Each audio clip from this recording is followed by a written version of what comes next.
monumentaux comme Hugo qui vont avoir une influence sur des générations. Et puis il y a des écrivains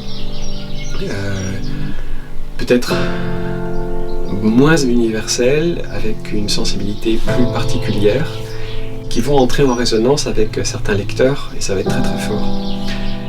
Et c'est ce qui s'est passé pour moi avec Bosco. Avec les lieux qu'il décrivait, avec l'atmosphère, enfin j'étais tellement dans mon élément.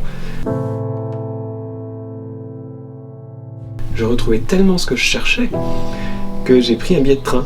Et je me suis trouvé à 5h du matin à Avignon, en voulant aller donc dans le village que Bosco décrit, qui est Lourmarin, et là ça a commencé.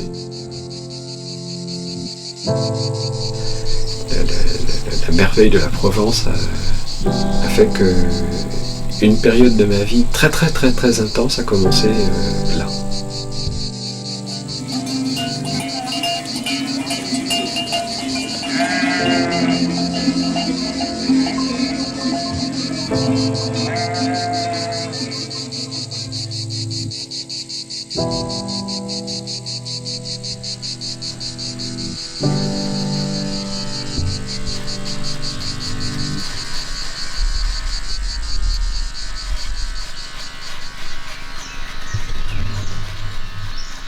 Ce miroir était accroché à un chêne donc en Provence, devant Montbriand, ma maison chérie,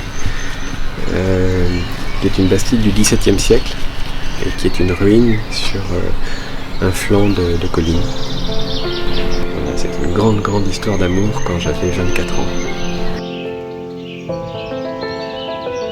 J'étais assez créatif dans cette maison, c'était une période très créative de ma vie. Et puis j'ai été pris d'une passion mais dévorante, enfin vraiment un amour. J'étais amoureux de ce lieu, de cette maison. Et le fait est que je retourne dans ce lieu tous les ans, depuis plus de 20 ans maintenant. C'est peut-être là que j'ai découvert, avec des très hauts et des très bas, mais une sorte d'adhérence à la vie, de présence à la vie que j'avais pas vraiment goûté auparavant.